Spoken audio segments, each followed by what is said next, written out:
IT సోదాలు ముగియటంతో టాలీవుడ్ నిర్మాత దిల్ రాజు మీడియాతో మాట్లాడుతున్నారు. ఇప్పుడు ఆ లైవ్ చూద్దాం. అది దొరికిందనేది కొన్ని హైలైట్ చేశారు.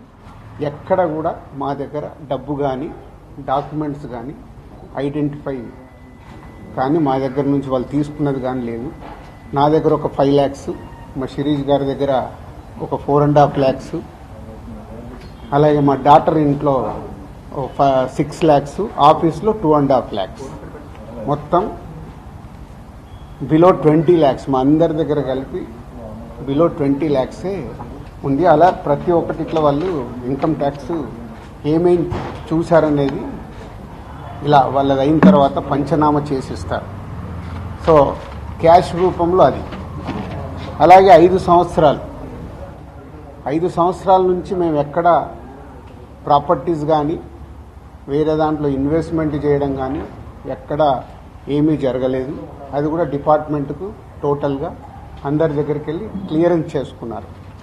ఇది క్లీన్, ఎక్కడ డాక్యుమెంట్స్ కానీ అలాంటివి ఎక్కడేం లేవు. అలాగే బిజినెస్ దాంట్లో ప్రొడక్షను, డిస్ట్రిబ్యూషను, థియేటర్ సైడ్ ఉన్నాం కాబట్టి వాళ్ళకి అన్నీ డీటెయిల్గా కావాలి. డీటెయిల్ అంటే ప్రొడక్షన్ ఎలా జరుగుద్ది, ప్రొడక్షన్లో 24 క్రాఫ్ట్స్ ఉంటాయి. ఆ 24 క్రాఫ్ట్స్లో లావాదేవీలు ఎలా ఉంటాయి ఒక్కొక్క సినిమాకి.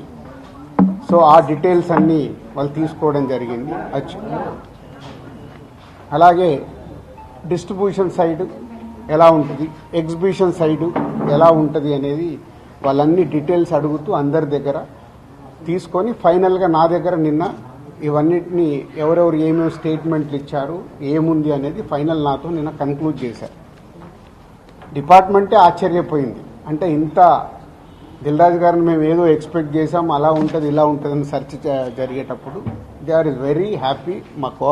వాళ్ళకు మాకు జరిగిన కోఆపరేషన్లో కానీ దాంట్లో కానీ they are very happy department. ఫర్దర్గా ఆడిటర్స్ డిపార్ట్మెంట్ ఉన్నదాని మీద వాళ్ళు క్లారిటీ చేసుకుంటారు. అన్ని బుక్స్ ఆఫ్ అకౌంట్స్ కరెక్ట్గా ఉన్నాయా, ఇవేమున్నాయి లాస్ట్ 5 years అని అవన్నీ వాళ్ళు చేసుకొని కన్క్లూడ్ చేస్తారు. ఇదైపోతే మా మదర్ది, అమ్మకి 19th రోజు కాఫ్ కోల్డ్ ఎక్కువైంది. 19th అయిన తర్వాత ఇంట్లో వెళ్ళేసి ట్రీట్మెంట్ తీసుకొని వచ్చి ఇంట్లో ఉన్నారు. సడన్గా కాఫ్ ఎక్కువ అవుతే ఇమీడియట్లీ హాస్పిటల్కి పంపించాం. దానికి ఎవరో కొందరు హార్ట్ అటాక్ అని ఇంకేదో అయిందని రకరకాల న్యూస్లు క్యారీ చేస్తారు. She very fine. జస్ట్ 2 రోజులు, షీఈ్ 81 ఏజ్, 2 రోజులు హాస్పిటల్లో ఉండి ఇప్పుడు డిశ్చార్జ్ అయ్యి వస్తున్నారు. She's very normal. Lungs infection కొంచెం పెరగడం వల్లే కాఫ్ వచ్చింది, దానికి ట్రీట్మెంట్ తీసుకొని వస్తున్నారు. సో దయచేసి నేను మీడియా వారిని 4 రోజులు జరిగింది కానీ ఇది కానీ మీకు తెలిసిందో తెలియందో హైలైట్ చేసుకుంటే వేయకండి. నేను ఎప్పుడు రిక్వెస్ట్ చేస్తుంటాను. అంటే ఇప్పుడు నా మీద మీకు ఎంత క్యూరియాసిటీ ఉంటుందో ఒక సెలబ్రిటీగా, అలాగే చాలామందికి అది ఉంటుంది. తప్పుడు న్యూస్ వెళ్ళినప్పుడు అక్కడ వాళ్ళకి ఇటు మాకు తెలిసిన కుటుంబాలు కానీ ఇష్టపడే వాళ్ళు కానీ తప్పు న్యూస్లు వెళ్తాయి. దయచేసి మళ్ళీ నేను ఎప్పుడు చెప్పేదే మళ్ళీ చెప్తున్నాను, తప్పుడు న్యూస్ని బయటికి తీసుకెళ్ళకండి. Okay, thank you. ఎందుకు చేస్తారు?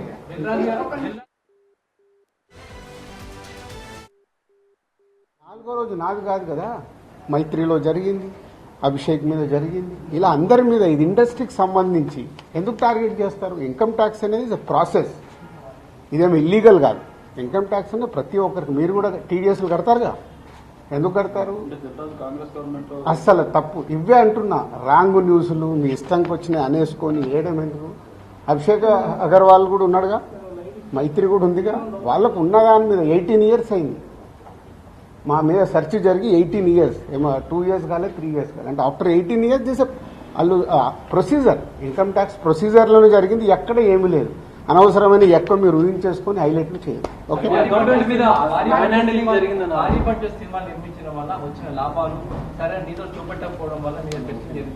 నా దగ్గర కాదండి, మొత్తం జరిగితే మళ్ళీ మీ దగ్గర అంటారండి. సో అన్ని జరుగుతాయి, ఇట్స్ ఎ ప్రాసెస్. ఇందాక చెప్పాను కదా, 24 క్రాఫ్ట్స్కు ఎలా స్పెండింగ్ చేస్తున్నారు. ఇప్పుడు మా గేమ్ చేంజర్ ఇంత బడ్జెట్ అయింది, ఎలా స్పెండ్ చేస్తున్నారు. They want all accounts. మేము క్లీన్గా ఉండొచ్చు, తీసుకున్నోడు ఉండకపోవచ్చుగా. సో మా దగ్గరికి వెళ్ళి అన్ని డీటెయిల్ తీసుకొని ఎవరెవరికి వెళ్ళాయో వాళ్ళ ద్వారా చెక్ చేస్తారు. ఎందుకంటే TDS, GST, so many process ఉంటాయి. అంతేగాని ఎక్కువ ఊహించేసుకుంటున్నారు. ఏం లేదని అంటే హైలైట్స్ దాంట్లో ఉండకుండా కొంచెం బయటికి రండి అని నా రిక్వెస్ట్.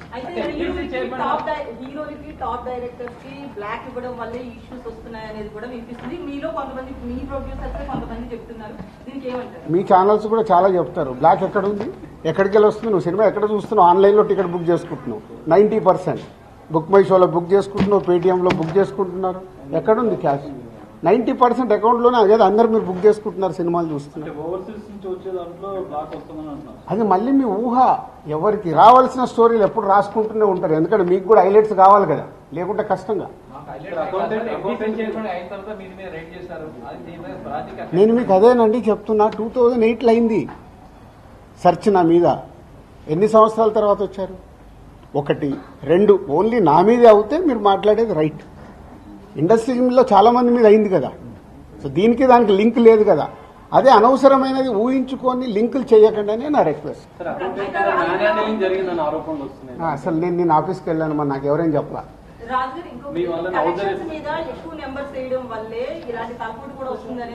అది మొత్తం ఇండస్ట్రీ అంతా కలిపి మాట్లాడతాం, అది నేను ఇండివిజువల్ గా మాట్లాడకూడదు.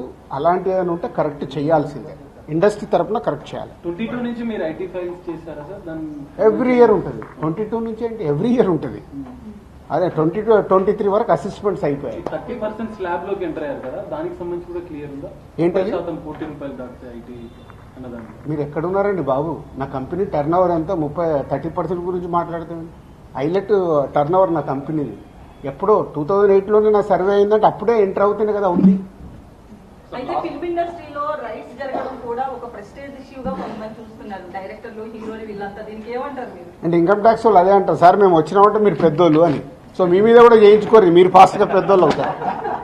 సార్ మీ సిబ్బందిని కూడా హౌస్ అరెస్ట్ చేశారన్న అది న్యాచురల్. అంటే హౌస్ అరెస్ట్ అంటే ఇప్పుడు నేనున్నాను 3 రోజులు, మీ మీడియాలు తీసుకుని నేను ఎక్కడికైనా వాకింగ్ చేస్తాను, బయటికి వెళ్ళనివ్వరు. కమ్యూనికేషన్ కాకుండా వాళ్ళకి కావాల్సిన ఇన్ఫర్మేషన్ తీసుకోవడానికి అందరినీ డిఫరెంట్ లో ప్లేస్ లో పెట్టి ఫైనల్ గా కన్క్లూడ్ చేస్తారు. ప్రొడక్షన్ టైంలో జరిగిన లావాదేవీలు, తర్వాత మీ సినిమా రిలీజ్ అయినాక వచ్చిన లావాదేవీలు, వీటన్నిటి అడగడం జరిగిందా? లేదా ప్రొడక్షన్ అది ఆటోమేటిక్ అండి, అది ప్రాసెస్. వాళ్ళకి అదే అవగాహన చేసుకోవడానికి. సినిమా క్యాష్ ఉన్న బ్యాంక్ వెళ్ళి డ్రా చేసి పెడతారు. సో వాళ్ళకి డౌట్స్ ఉంటాయి. డౌట్స్ ఉన్నప్పుడు క్లారిఫై చేయాల్సిన రెస్పాన్సిబిలిటీ మాదే కదా. సో అలా ఒక్కొక్కటి ప్రొడక్షన్ ఏంటి, డిస్ట్రిబ్యూషన్ ఏంటి, ఎగ్జిబిషన్ ఏంటి, ఎలా ప్రాసెస్లో ఉంటాయి అన్ని ఎక్స్ప్లెయిన్ చేస్తూ వచ్చాను. మీ దగ్గర 5 lakhs రూపీస్ అని అన్నారు, శిరీష్ గారి దగ్గర 4.5, at the same time Hanshitha గారి ఇంట్లో 6.5 lakhs. టోటల్ కలిసి 20 లక్షలండి క్యాష్ రూపంలో. మా ఫ్యామిలీలో కానీ ఆఫీస్లో కానీ 20 lakhs. అది దానికి కూడా ఇది అనఫీషియల్ కాదు, ప్రతి ఒక్కదానికి ఇట్లా డాక్యుమెంట్ ఇస్తారు. ఇది 5,50,000 గోల్డ్ ఉంటుంది. ఏ లిమిట్ లో ఉండాలో ఆ గోల్డ్ కూడా ఉంది అందరిది. యాజ్ పర్ రూల్ ప్రకారం ఎవరి దగ్గర ఎంత ఉండాలో అంతే ఉంది.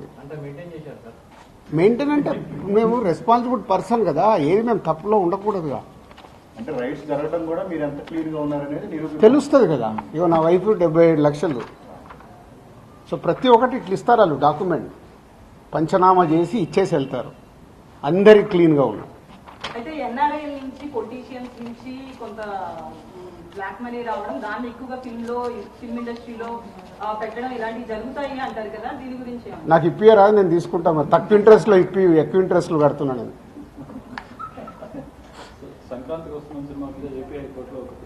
అవన్నీ జరుగుతూనే ఉంటాయి. ఎంతసేపు నెగిటివ్ పాజిటివ్ మాట్లాడు, అవన్నీ ప్రాసెస్ లో జరుగుతుంటాయి. ఎందుకు వేసారు, ఏది ఆగదుగా, ప్రాసెస్ అది జరుగుతుంది.